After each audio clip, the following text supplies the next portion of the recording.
sejahtera bagi kita semua. Shalom. Sekali lagi shalom Bapak Ibu. Semua kita bersuka cita. Amin. Saya percaya di hari Minggu ini, hari yang baru ini, minggu kedua, kita tetap di dalam lindungan Tuhan. Semua karena kebaikan Tuhan, semua anugerah Tuhan. Amin.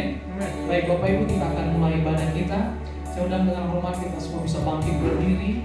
Mari kita sambut hadirat Tuhan, bisa masuk, bisa hadir di tempat ini Bapak Ibu. Mari kita menyembah Dia sejenak. Kita sembah Allah kita. Terima kasih Tuhan. Haleluya. Kami naikkan syukur kami kepada Allah. Sebab Kau Allah yang baik, Allah yang hebat bagi kami Tuhan. Oh haleluya. Kami menaikkan setiap ucapan syukur kami Tuhan atas setiap kebaikan-Mu ya Tuhan. Terima kasih ya Bapa. Terima kasih ya Tuhan. Haleluya. Sungguh baik bagi kami, sungguh baik ya Tuhan. Haleluya. Kenapa ya?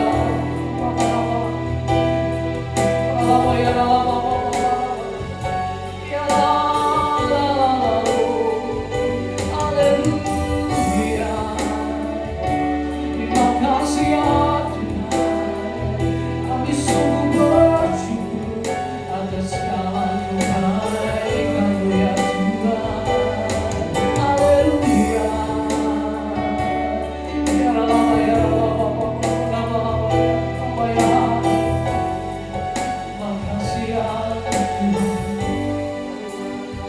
Kami datang dengan satu kerinduan ya Tuhan, yakni untuk menyenangkan hati, menyukakan Engkau, menyenangkan hati mulai pujian penyembahan kami.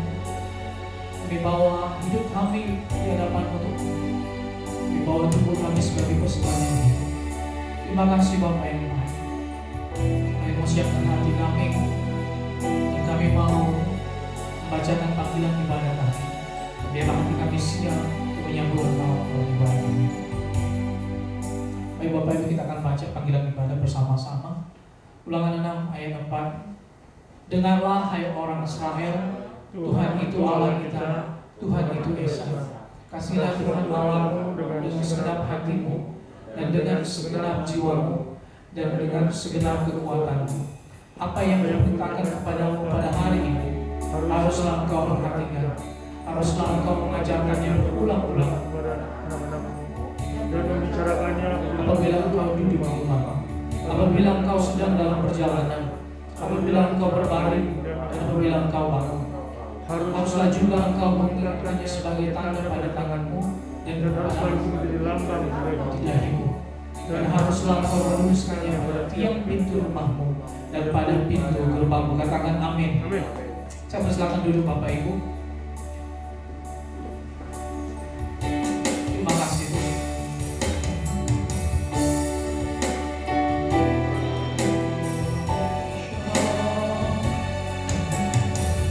Kau mengambil alih seluruh hidup kami ya. Kau menjadi pusat dalam kehidupan kami. Terima kasih.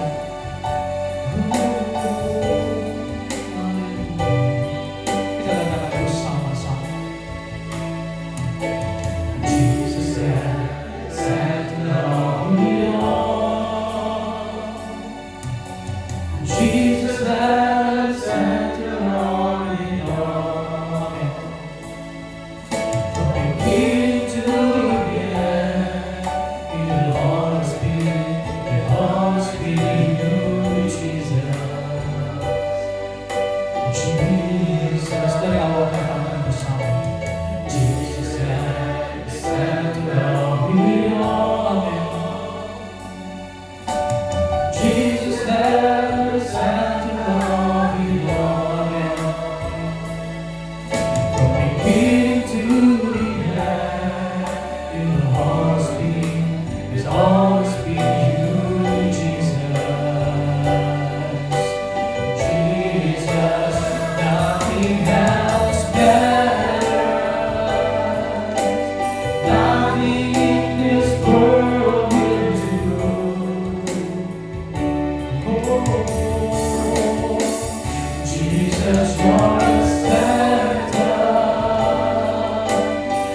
Kau yang mengambil alih hidup kami. Tanpa Engkau Tuhan kami bukan siapa-siapa. Oleh karena itu kami butuh Engkau ya Tuhan. Engkau yang ada dalam hidup kami ya Tuhan. Engkau berkuasa atas segalanya ya Tuhan. Dari dulu sampai selamanya Tuhan. Engkau tetap Raja kami. Engkau Allah kami. Engkau Juru Selamat kami Tuhan. Engkau yang menolong hidup kami Tuhan. Terima kasih ya. Terima kasih ya. Oh, tidak ada lagi yang seperti Engkau ya Tuhan. Tidak ada yang seperti Engkau ya Tuhan. Engkau satu-satunya dalam hidup kami. Engkau satu-satunya yang berkuasa bagi kami ya Tuhan. Allah ya Allah. Terima kasih ya. Terima kasih. Coba kita semua bisa bangkit berdiri bersama-sama.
mengendalikan hidup kami Tuhan. Terima kasih Bapa, terima kasih.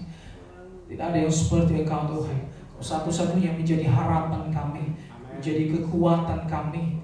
Engkau yang kami andalkan dalam kehidupan kami Tuhan. Terima kasih Bapa yang baik. Sementara kami mau menaikkan pujian kami lebih lagi Tuhan, untuk mengagungkan dan memuliakan nama-Mu. Terima kasih Bapa yang baik. Setiap kita yang siap bersorak bagi Tuhan, bersama saya katakan amin. Katakan haleluya. Kalau Bapak Ibu coba tos kiri kanannya, katakan bersama Tuhan kita lebih dari pemenang.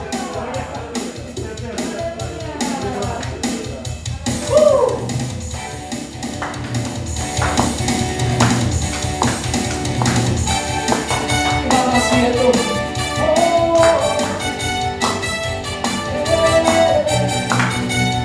Mari Bapak Ibu kita katakan bersama-sama, kau pengadilan. Bapa, aku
Silakan duduk Bapak Ibu. Pada tahun 2022 minggu kedua, tapi kalau hitungan harinya baru 9 hari. Mungkin di awal tahun kita melakukan refleksi dengan keluarga kita, berdoa bersama. Tadi bercerita dengan Ray Bagarian, dengan Ibu Mary. Ibu Mary bahkan 3 zona yang berbeda, ke Australia sebentar, ke Papua, dan berkumpul di Medan. Sama dengan kami, istri dan adik-adik semua bilang, Bang, kalau bisa kita mulai jam 11 saja, karena ntar madok hatanya lama. Madok hata itu ngomong-ngomong. Biasanya orang tua saya ngomongnya panjang sekali. Dan betul, kita mulai jam 11, selesai jam setengah 3 pagi dini hari. Saya kebagian khotbah secara online cuma 10 menit, saya bilang. Begitu dibilang bapak saya, baik mah jamitai, bikin jamitanya. 10 menit aja, udah diborong semua sama kalian. Ya, tapi dengan tradisi. Saya bilang sama anak saya ketika dia bilang, kok setiap tahun kita begini, kenapa? Ini uniknya kita. Mengawali tahun baru, kita harus datang kepada Tuhan bersyukur. Kita tutup dengan ucapan syukur, kita mulai dengan berdoa meminta Tuhan ada di depan kita. Bahkan untuk tahun ini, saya mengangkat satu nats buat kami bersama dari Amsal 23 ayat 18. Dikatakan masa depan tetap ada, harapan tidak hilang. Saya bilang sama mereka semua, Omikron ada, bukan berarti harapan kita pupus. Tuhan akan tetap ada bersama dengan kita. Ketika Pak Hendra mengatakan kepada saya minggu kedua membawakan firman dengan tema dari Kolose 3 ayat 1 sampai 3. Nanti kita bacakan bersama-sama secara bergantian dengan tema Christ Center. Kita bacakan bersama-sama secara bergantian. Karena itu kalau kamu dibangkitkan bersama dengan Kristus, carilah perkara yang di atas, di mana Kristus ada duduk di sebelah kanan Allah. Ayat kedua Bapak Ibu semua. Pikirkanlah perkara yang di atas, sebab kamu telah mati dan hidupmu tersembunyi bersama dengan Kristus di dalam Allah.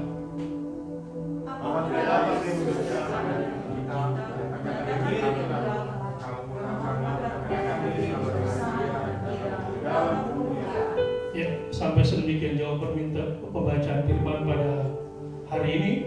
Sebelum kita masuk melihat lebih jauh aplikasi dengan tema Christ Center, sedikit latar belakang surat Kolose.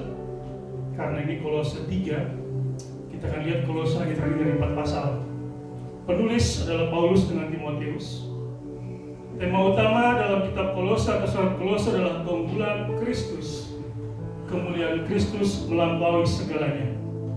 Kata utama kalau kita baca dari surat pertama, pasal pertama sampai keempat, lengkap dalam Kristus.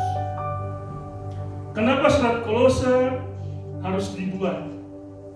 Dikatakan karena munculnya ajaran palsu yang mengancam masa depan rohani jemaat di Kolose. Pasal 3, perilaku pribadi orang percaya, Kristus adalah hidup kita. Di penghujung tahun 2021, ketika Pak Hendra menyampaikan bahwa tahun ini adalah tahun paradigma. Sebelum kita melihat Christ Center, saya tertarik untuk menjelaskan sedikit tentang paradigma. Mungkin sebelumnya sudah pernah kita ngerti ya. paradigma. Cuma tadi ketika Voice of Pentecost dan yang muncul namanya Brian, itu murid saya waktu di Global. Tadi saya bilang kalau muncul, oh Brian, saya baru ingat ini cucunya pendeta GBI. Waktu dia dulu sekolah, dia harus belajar jaim. Kenapa? Karena dia bilang, bapak lu kan laki lu pendeta. Akhirnya dia harus menjaga image. At some point itu bagus. Mau gak mau dia harus berada dalam track yang benar. Karena ketika dia bukan salah, orang yang bilang, percuma, kakaknya pendeta gereja besar lagi. Bahkan semua guru tahu jelas dia adalah cucu pendeta gereja besar. Tetapi itu memaksakan dia harus berada dalam track yang benar. Paradigma berasal dari bahasa Yunani.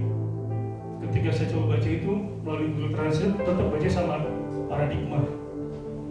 Berasal dari kata paradigmai yang tersusun dari prefix para yang artinya di samping atau di sisi, dan kata deudunai artinya menunjukkan. Jadi paradigma memiliki pengertian penggambaran atau representasi dari suatu hal. Seperangkat kepercayaan dan keyakinan dasar yang menentukan seseorang bertindak dalam kehidupan sehari-hari. Saya selalu bilang sama anak-anak saya adalah dare to be different for Christ. Loh, kenapa kata mereka? Supaya ada something different between you and other people. Karena apa? Karena kita adalah pilihan. Kita diletakkan di dunia ini untuk satu misi. Apa misinya? Be a great example for other people. Show Christ through your life. Kita yang orang tua punya anak mengatakan hal demikian. Baca firman, mesbah keluarga, dengan harapan mereka akan menjadi Christ-alike seperti Yesus.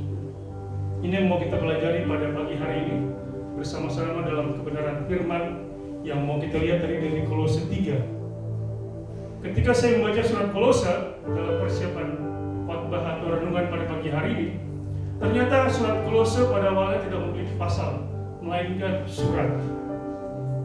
Lalu dengan para ahli Alkitab mungkin membuatnya terlalu panjang, lalu dibagi-bagi menjadi beberapa pasal. Makanya tadi saya bilang di awal, pasal ketiga berbicara tentang bagaimana kita adalah milik Kristus. Kolose 2 ayat 16 ayat 23 adalah sebelumnya Kolose 3. Ini adalah bercerita tentang bagaimana dan kenapa harus muncul surat kepada jemaat di Kolose. Dan ditanya di sana adalah mengapa kita harus memiliki gaya hidup seperti Kristus. Dalam ayat di atas, bersama dengan Kristus, kalau tadi kita baca ayat pertama, kedua, ketiga, dan keempat, dimuncul 3 kali.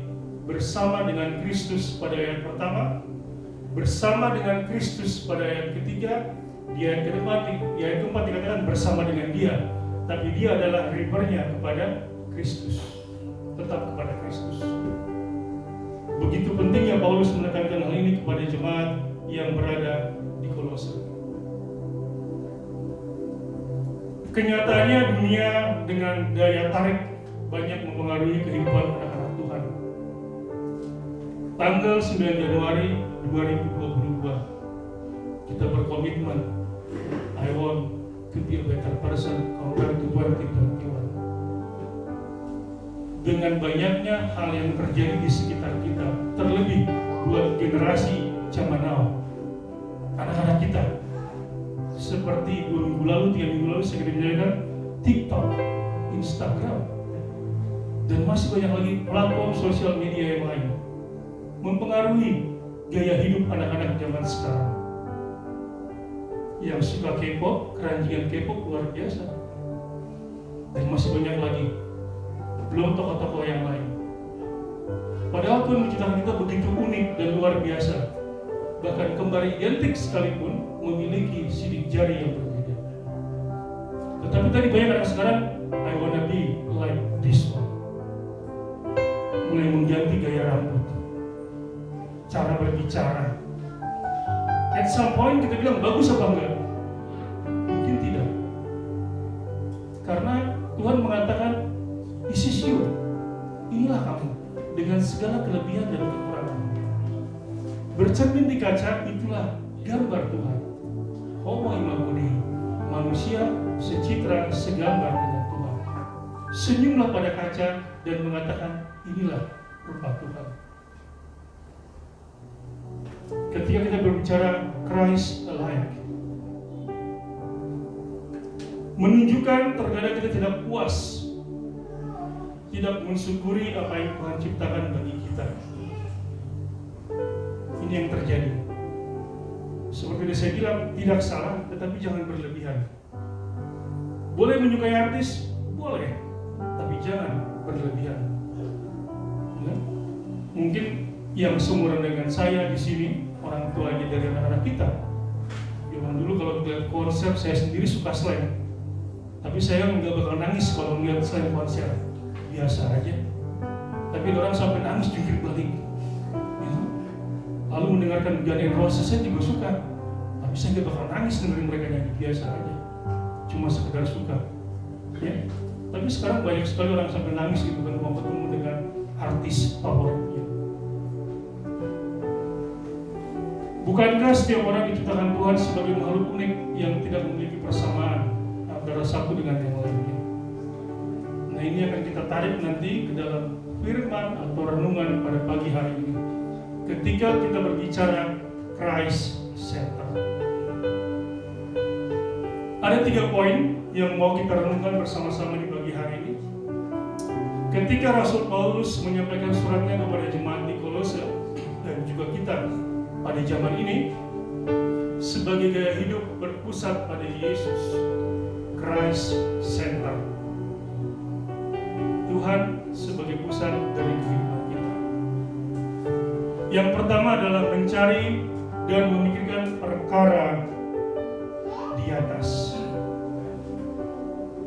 Ini terkadang saya boleh cerita sedikit, saya sebagai sintua di HKBP, kadang-kadang teman-teman bilang kalau saya berdiskusi Alkitab berlebihan, mereka bilang sob tahu Alkitab. Bahasa Inggrisnya bibelok kok. Gitu. Sok ngerti Alkitab.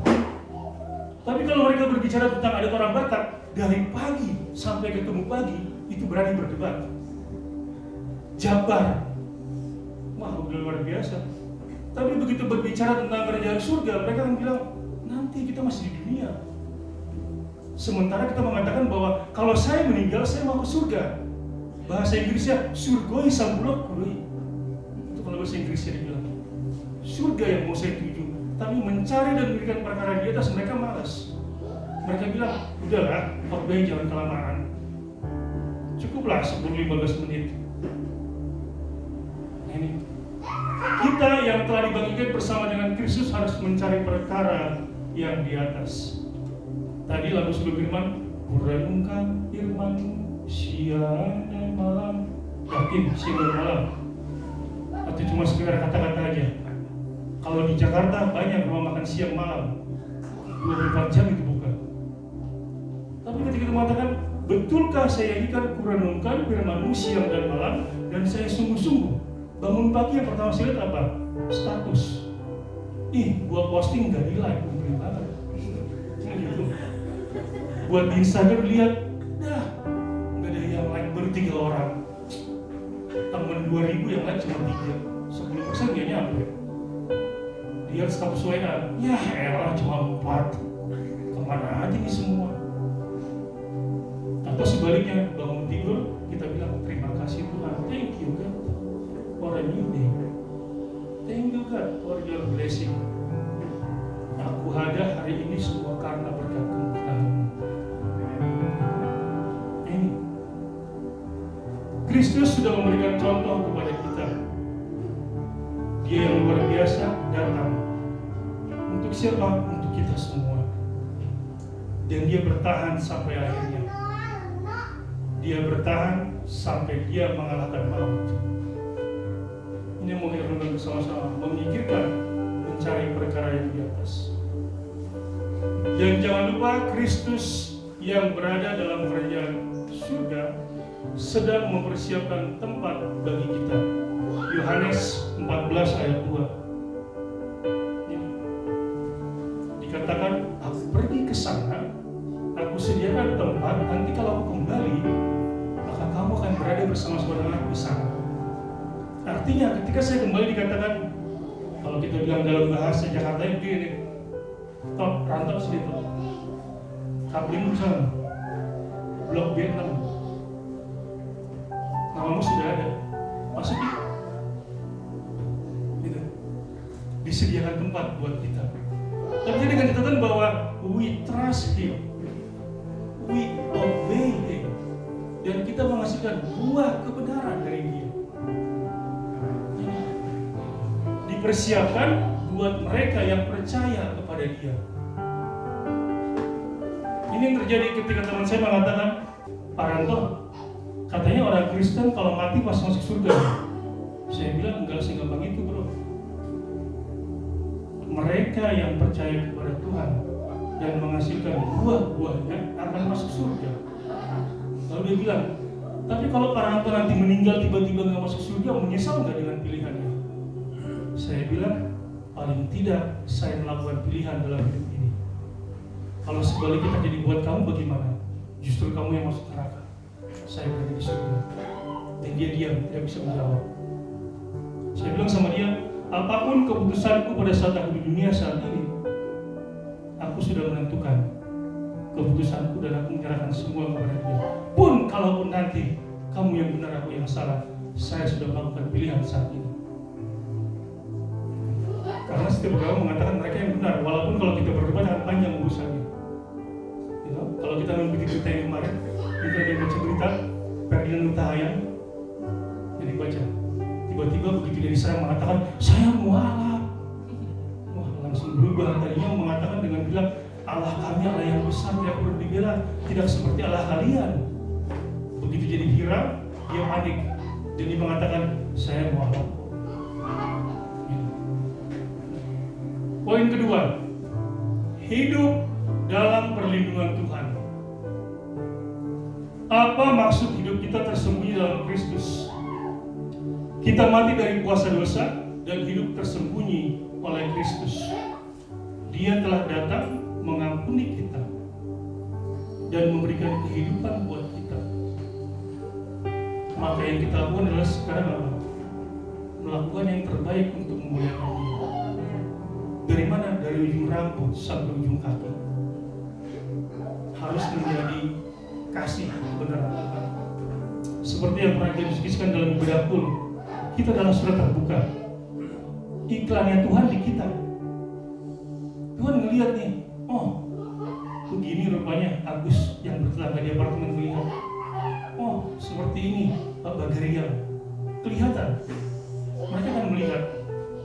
Karena kita adalah surat terbuka, gambarannya ada di sini. Mungkin kita tidak bisa berkhotbah, tidak bisa melakukan penginjilan, tapi through our attitude, through our action, people will see Christ directly.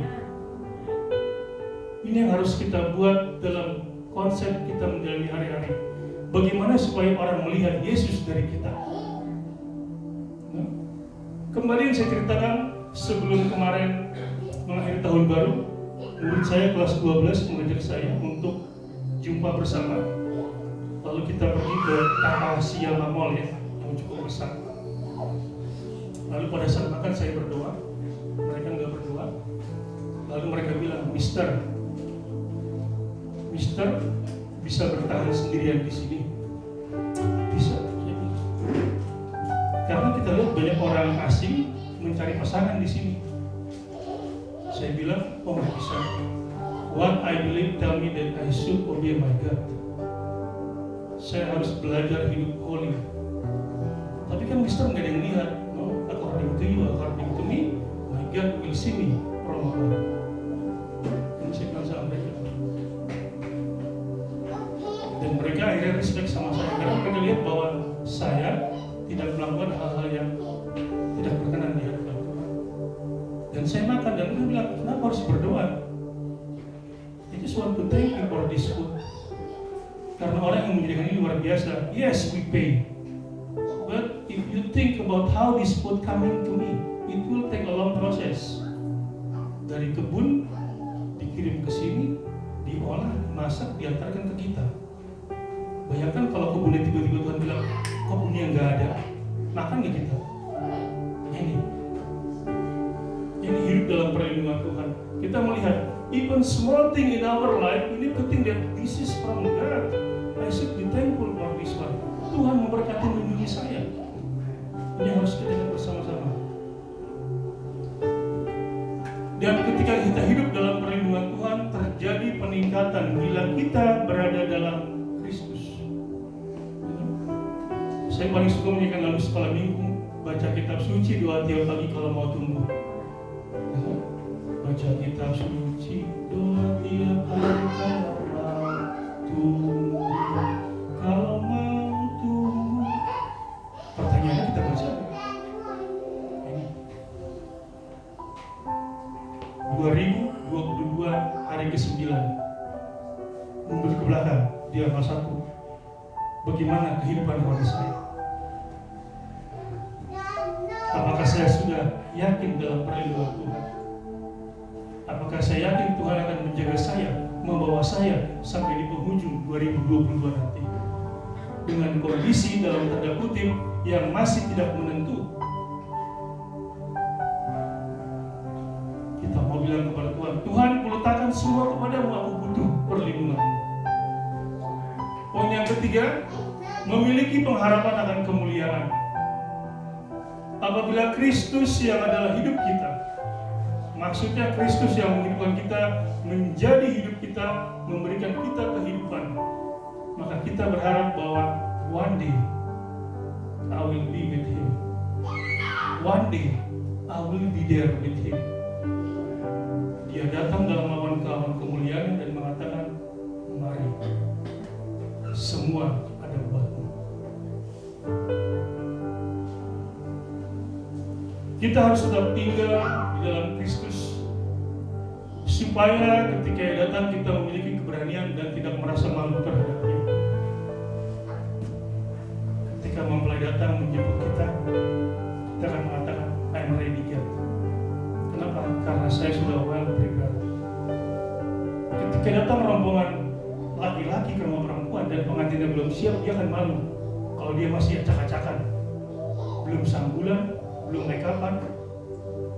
Orang Batak dibilang Roma hamu pemurut nami, ternyata pengantinnya belum siap, wah repot di jalan. Ini. Tapi kalau kita sudah siap, karena kita tahu bahwa I do my best to glorify His name, maka ketika datang menjemput kita, kita akan siap. Dan Tuhan mengatakan, inilah anak yang kukasihi, kepadanya lah aku berkenan. Mari masuk, semua tersedia buatmu. Ini adalah langkah supaya kita memiliki Christ Center. We depend to Him. Christ Center. Ini yang baru kita rasakan bersama-sama. Tuhan Allah yang Maha Suci, manusia penuh dosa. Many religions try to reach God. Ada beberapa kepercayaan yang memberikan korban dengan menerongkan kerbau ke lereng gunung, ke kawah gunung, dengan melarung sapi ke laut, dengan membuat korban bakaran, dengan memberikan kurban dan sebagainya. Manusia berusaha reaching God. Tapi kita nggak seperti itu, karena tadi kita baru rayakan yaitu ini. Tuhan Allah begitu mengasihi manusia. Manusia yang berdosa tidak akan mungkin menjangkau Dia yang Maha Suci. Dan Tuhan berinisiatif mengutus anak yang tunggal. Dia menjadi jembatan buat kita. Yesus menjadi jembatan buat kita, mendamaikan kita manusia berdosa dengan Dia yang Maha Kudus. Tetapi walaupun ini terjadi, terkadang kita masih seperti ini.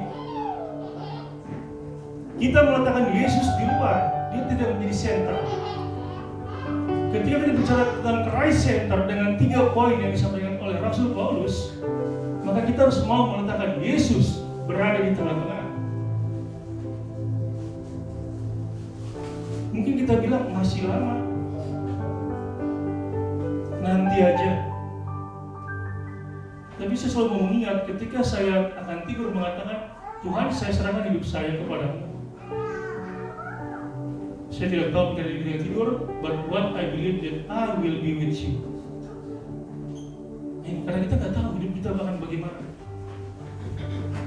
Tapi ketika kita menyerahkan semua kepada Dia, maka Dia akan bekerja dengan caranya yang luar biasa. Saat ini kita melihat, saya berada di mana? Apakah Yesus saya sampingkan? Ketika Senin sampai Sabtu saya bekerja, Yesus di luar, hari Minggu Dia saya undang. Banyak orang seperti itu. Ya. Teman saya boleh katakan dia anggota partai, tapi dia penatua di gereja kami. Saya ngobrol sama dia. Kebetulan istrinya juga buruh penjahitan. Saya bilang, layak, bagaimana layak menjalani kehidupan layak? Begitulah layak. Karena Senin sampai Sabtu saya berada di proyek, main proyek dengan Pemda dan sebagainya. Terkadang nilai firman itu hilang. Karena bagaimana layak? Kalau nggak begitu nggak dapat untung. Ketika hari Minggunya saya jadi kudus. Minggu malam, begitu di hari, masuk ke Senin, hilang semua udah di lapangan. Kenapa harus begitu? Ya tadi pekerjaan memaksa. Ya. Tetapi kalau kita mengatakan Christ Center, maka dia harus berada menjadi pusat segala-galanya. Kembali saya bilang, gampang ngomongnya, sulit melakukannya. Terutama ketika kita bekerja, ketika bos mengatakan buat seperti ini. Ini yang saya rasakan, makanya ketika saya mengatakan kepada mama saya mengatakan, ketika saya memutuskan menjadi guru, dia cuma bilang, mana duitmu ada? Di proyek duitnya banyak. Oh betul. Saya bilang sama saya, setiap orang memiliki nilai hidup. Mungkin orang mengatakan saya tidak punya apa-apa. Tapi ketika di proyek, ketika saya kerja di proyek, tamat dari ITS Teknik Sipil, begitu mau melakukan pengecoran, datang mandor, Pak, tanda tangan. Kalau saya bilang, saya lihat dulu, sesuai nggak spek besi-besinya semua? Nggak usah lah Pak. Itu di bawah ada upload. Ditantang aja, ntar kecor Pak, ketutup aman kok itu. Awal saya menikmati, tapi ketika saya menikah saya berpikir, kalau saya menikah, memberi makan anak istri saya dengan duit seperti ini, apakah mereka akan menjadi sehat? Orang berpikir, sok alim, sok suci. Tapi saya berkeputusan, oh enggak. Lalu menjadi guru. At some point saya bilang, puji Tuhan menjadi guru di program seperti ini, karena saya tidak pernah mengurusi dari fotokopi, buku dan sebagainya. My job only teaching. That's it. Nggak pernah mengotak-atik nilai, karena nilai diolah sedemikian rupa dengan sistem ujiannya ujian internasional. Dan saya tidak bilang bahwa yang sekolah di government school akan do something different. Ini memang yang didapat cukup aja, artinya dibilang kaya sekali enggak, kekurangan enggak. Karena saya tahu Tuhan mencukupkan kok. Saya punya Jehovah Jireh, Allah yang luar biasa, Allah prudensial, menyediakan kepada saya. Dan kita mau bahwa Christ Center, Yesus akan berada di tengah-tengah kita, di sini. Dia akan mengontrol semua. Ketika ada something bad, kita akan berpikir memuliakan namanya. Kalau enggak, Roh Kudus mengingatkan, ojo, jangan. Tapi tadi ketika kita mengatakan, alah, enggak apa-apa sesekali lah. Ini. Dari nats ini, ada 5 poin yang mau kita coba lakukan sebagai komitmen kita untuk menghadapi 2022 yang masih awal ini, baru hari ke-9. Artinya, if we do something bad, from 1 January until now, we still have a time untuk merubah apa yang kita rasakan kurang tepat, lalu kita masuk untuk berkomitmen. Semalam saya mengumpulkan atau kita berlima dengan 3 anak kami dan istri, kita melakukan yang namanya First Week 2022 Reflection. Dari mulai yang kecil ngomong, seminggu ini bagaimana dia? Bacaan firman bagaimana? Kakak bagaimana? Abang bagaimana? Cukup lama sekitar 2 jam dengan menggunakan WA call. Lalu istri menyampaikan nasihat kepada yang besar. Lalu saya juga mengatakan yang sama. Istri saya ngomongnya panjang. Saya cuma bilang sama yang besar, your siblings do not need a superhero because they have a big brother. Maka kamu jadi big brother harus bisa supporting your sibling. Saya tidak ngomong banyak kepada dia karena dia sudah kelas 11. Saya cuma bilang itu aja. Kalau kamu punya kakak perempuan, maka your sister is your superhero. Because you are big brother, so you will be the superhero for your siblings. Jadi dari tadi Christ Center ini, kita akan lihat yang pertama yang mau kita lakukan adalah fill our mind with prayer. Ini yang pertama.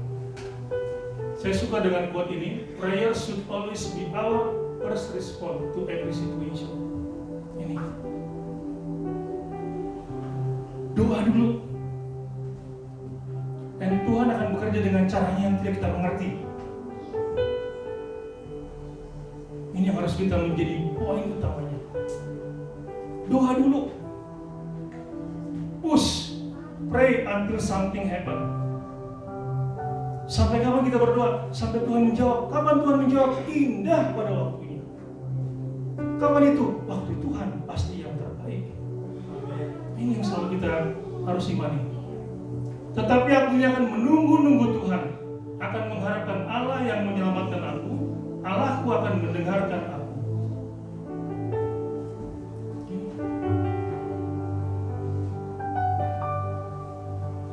Harus menjadi respon utama kita ketika menghadapi masalah.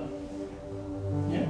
Bahkan ketika kita melangkah dari luar sekecil apapun, oh cuma mau ke ininya, ke in market, ngapain harus berdoa? Ya, berdoa. Kita nggak tahu di sana ada apa. Saya teringat ketika mertua bagi saya almarhum pernah mengatakan kepada saya, bilang begini, Helen itu mantu ya, dalam bahasa Inggris Helen bilang, mantu, kemarin waktu Josephine di rumah, pas kami mau berangkat, padahal cuma mau ke pacar kembangnya beli sesuatu. Pas mau keluar tiba-tiba Josephine duduk di kursi, dibilang begini, oh Pung berdoa dulu Pung. Aku bilang, ngapain berdoa kita kedukan gitu. Enggak, kata Bapak harus berdoa Pung, biar kita aman-aman. Akhirnya aku berdoa sama mereka. Padahal asalnya cuma 10 menit. Tapi karena diajak berdoa ya aku berdoa. Tapi akhirnya mertua saya mengatakan ini hal bagus yang dikerjakan kepada anak-anak. Apapun yang kita lakukan selalu ada dua besar.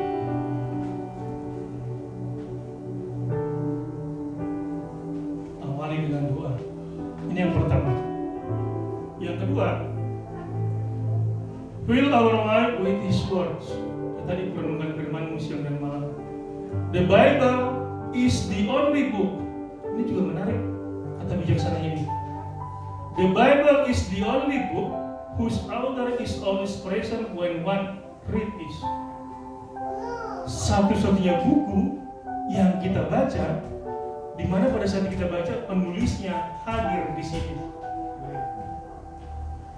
Makanya saya selalu mengatakan koreksinya Bible. It's better to read Bible than Alkitab. Why? Karena Bible adalah basic instruction before leaving earth. Petunjuk dasar.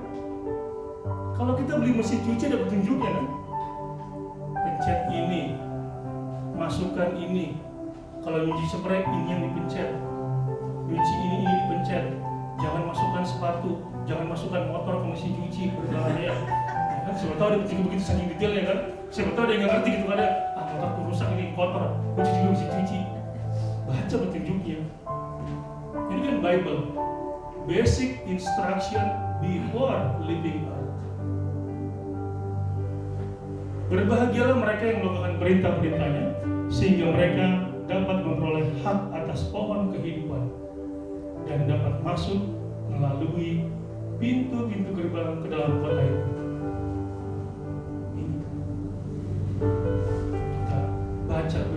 saya bilang apa? Pagi hari mulai baca firman, mulai dengan firman.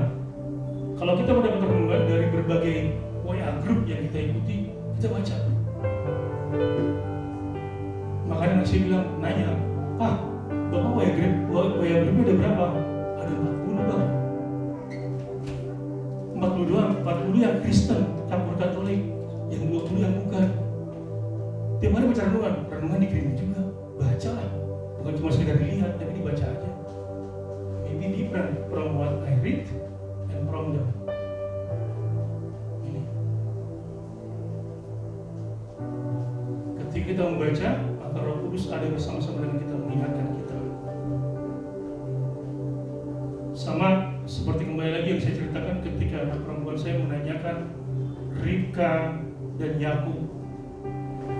Akhirnya saya mendapatkan jawabannya ketika saya membaca lagi kisah tersebut. Ketika anak perempuan saya menanyakan, menurutku Ribka juga salah katanya, karena dia mendukung Yakub berbuat dosa. Lalu saya bilang sama dia, setelah Bapak bacakan, ternyata Esau juga salah karena dia menjual hak kesulungannya. Dia menganggap rendah itu hak kesulungan. Lalu dia bertanya, kira-kira Ribka berdosa nggak? Berdosa. Tapi yang menentukan nanti kemana hukumannya itu Tuhan, bukan kita. Kita hanya membaca nih. Ribka mengajak Yakub berbohong kepada bapaknya untuk mendapatkan berkat. Tetapi Esau berbuat salah karena dia menganggap rendah hak kesulungannya. Dia menjual hak kesulungannya dengan hanya semangkuk bubur. Dan Tuhan jijik melihat hal itu. Kamu aku bikin menjadi anak sulung, tapi kamu buang dengan sia-sia. Yang ketiga, ini fill our life with His love. No matter what. God's love for you is unconditional. Karena Tuhan memberi ajaran kepada yang dikasihinya, seperti seorang ayah kepada anak yang disayangi. His love. Ini juga setekankan kepada anak saya, speak with love. Kenapa? Karena mereka bertiga di rumah, kadang-kadang begitu ngomong sudah ngegas, sudah repot kan? Bang! Datang abangnya, apaan sih dek? Sama-sama ngegas kan, sudah repot.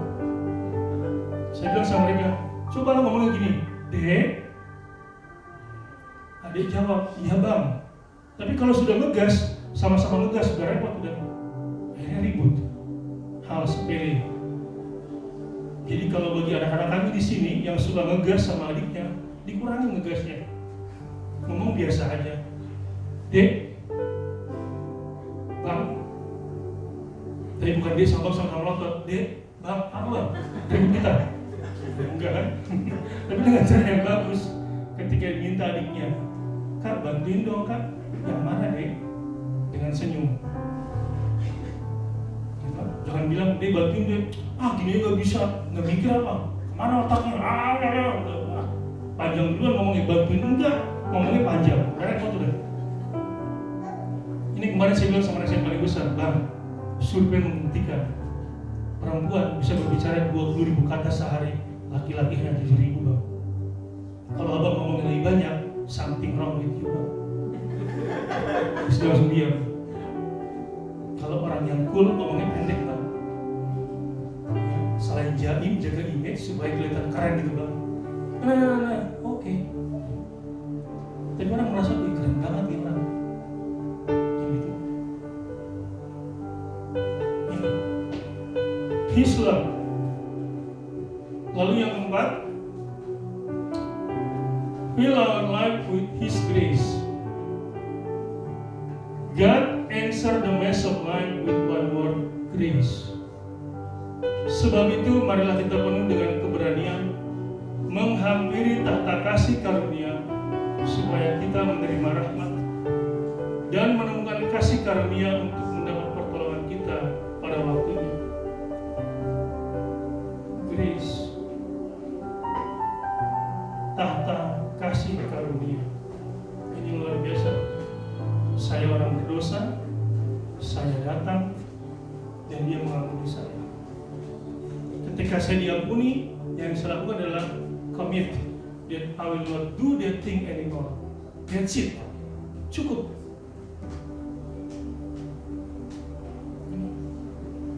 Makanya seperti yang pernah kita bersama-sama, ku mau sepertimu Yesus.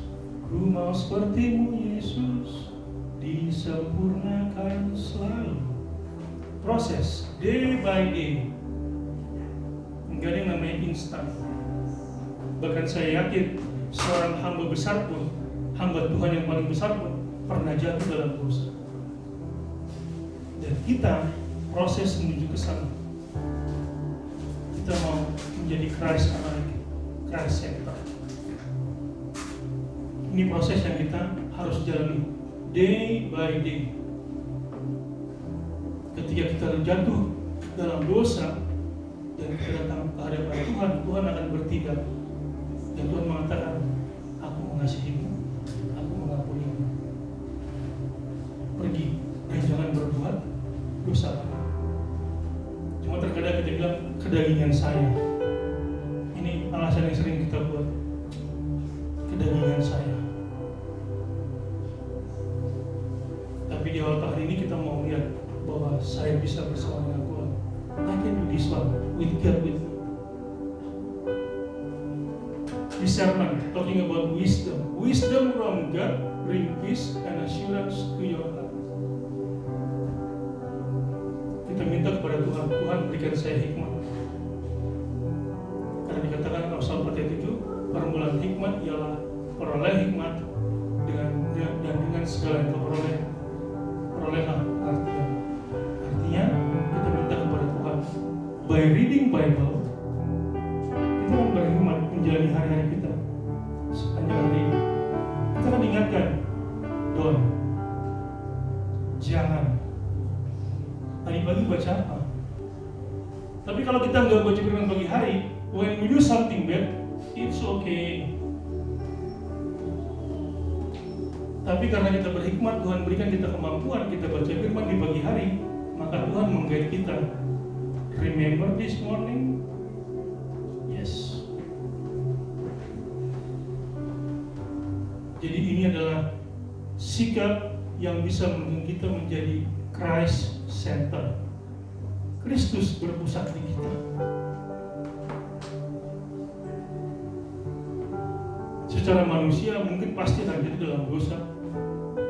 Tetapi tadi ada Roh Kudus yang akan mengingatkan, ada reminder. Holy Spirit will remind us. Dia akan mengingatkan dengan lembut. Boleh dibilang begini, hati kita mengatakan, bro, sis, tadi salah itu. Begitu diingatkan, yes, I know, I will pray, and I will commit not do it anymore. Jangan kita mengatakan, jatuh bangun, biarkan jatuh bangun lagi dangdut aja ya. Jatuh bangun aku mengejar, biarin lagu dangdut. Tapi kalau saya enggak, cukup sekali jatuh, and then I said to God, I will do your will. I will obey you. Ini. Maka ketika kita bicara tentang Christ Center, maka fokus kita adalah kembali kepada Dia, back to Him.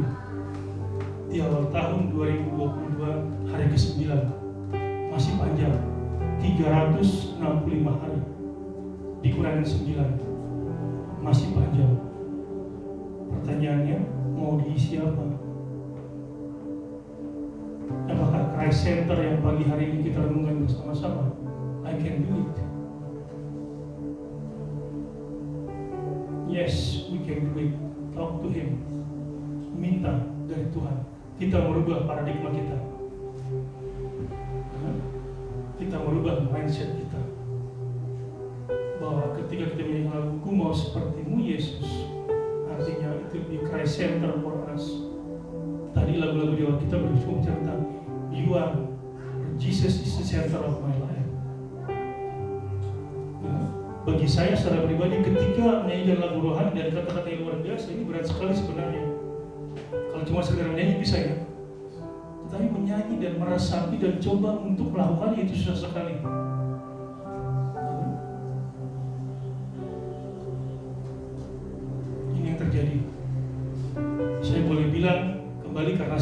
suku Batak, orang Batak ini susah sekali untuk mengampuni. Makanya kata maaf itu nggak bisa diterjemahkan dalam bahasa Batak. Semua kata ada terjemahannya. Maaf nggak ada dalam bahasa Batak terjemahannya. Apalah bahasa Batak yang maaf. Menghidup maaf itu bukan maaf, itu bahasa Indonesia. Maaf bahasa Bataknya apa? Harus digijang di sekarang. Harus dibawa makanan baru bisa minta maaf ke abang. Dan orang Batak mengatakan, saya akan mardomu di tanah orang, artinya saya akan melakukan dia ketika saya sudah kumpul di kuburan. Bagaimana caranya? Bagi saya ini juga hal-hal yang saya coba untuk luruskan ketika saya berkumpul di keluarga saya. Walaupun mereka bilang, sok rohani dia. Tapi ini yang terjadi. Ketika kita mengatakan Christ Center, kita masih punya orang dendam, kita masih benci sama orang lain. Mari kita mau kikis hal tersebut. Kita mau buang hal tersebut.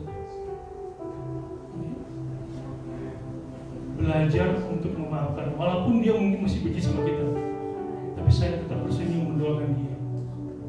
Kalau saya pribadi mengatakan ketika orang benci sama saya tetap mendoakan.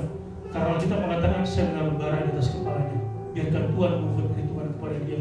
Saya tidak mendoakan dia celaka, tapi saya bilang, Tuhan, saya mengasihi dia, saya kembalikan dia kepadamu. Orang bilang mengatakan, gampang ngomongnya. Oh enggak, saya belajar. Sampai saat ini karena saya berada di Vietnam, mungkin saya jarang ke pesta adat, tapi kalau di Jakarta, begitu dia ada aja masalah. Jadi kemarin baru di grup adat, karena saya pengurus termasuk protokol IAIA, tiba-tiba ada yang berbicara, Jabar 50.000 nggak dibagi. Aku sekali bilang, waduh panjang sekali bahasa gak perlu nih, karena orang ini orang udah tua semua. Orang Batak begitu kalau ada pesta adat sedikit. Jadi kan dibilang minta apa sih 50.000. Ini Jabar itu kayak bagian ya. Ini bagian buat Anggi Doli kami, Oparan Opu Jinjing. Ya sama ketua kami. Dia lupa bilang, ini buat kita ya, enggak. Dimasukin dia ke kantongnya. Protes semua. Ada 50.000 nya duitnya. Cuma merasa gak mau dihargai ya, jadi ribut. Ributnya bukan cuma di pesta, sampai anak cucu dibawa-bawa. Itu kan dulu bapak tuamu itu brengsek.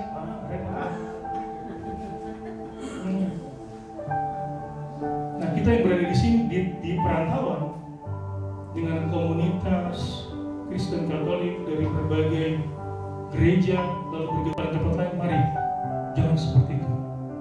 Harus menjadi sesuatu yang baru. Jadi saya bilang, dare to be different for Christ. Christ Center ini menjadi pegangan kita. Kita mulai dari diri kita.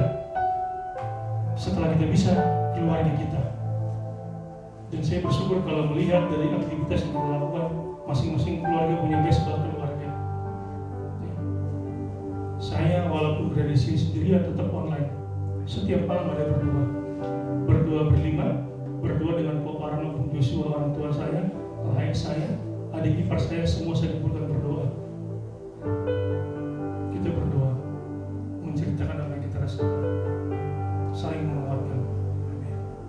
Ini yang menjadi nats yang kita renungkan ketika kita berbicara Kolose 3 ayat 1-4, Christ Center. Biarkan dia menguasai kita, biarkan dia ada di dalam kita, dan kita yakin dia akan bertindak dengan caranya. Bahkan, saya mau bilang satu hal, bahkan ketika pun tidak ada hal yang kita harapkan terjadi, kita mengingat bahwa saya bersama dengan dia. When we have nothing left but God is enough. Ini luar biasa. Sekalipun tubuhku dan badanku atau semua hancur luluh, tapi Tuhan tetap milikku. Ini menjadi sukacita yang luar biasa. Dan sebagai penutup, let this mind be in you, which was also in Christ Jesus. Minta dia hadir bersama dengan kita.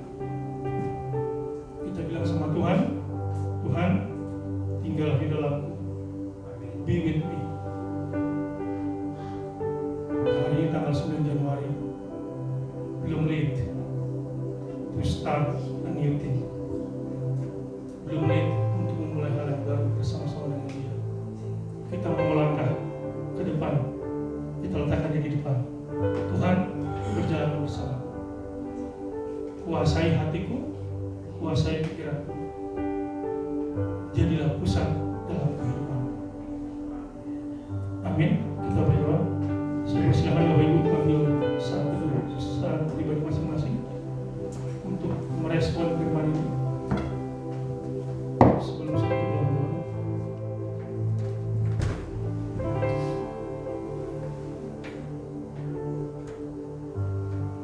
Terima kasih Tuhan, terima kasih untuk firman yang boleh kami dengar pada pagi hari ini.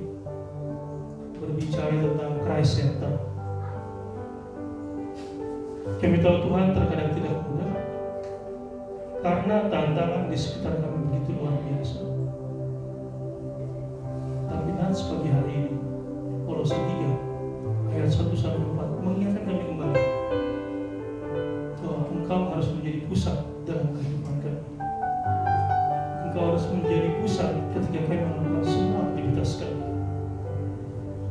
Terima kasih Tuhan, materaikan firman ini dalam pribadi kami masing-masing. Kami bawa pulang, kami renungkan kembali, sehingga kami merasakan sukacita yang luar biasa ketika Engkau bersama-sama dengan kami.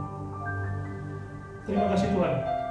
Kami berdoa untuk hari-hari ke depan yang masih panjang di tahun 2022 ini.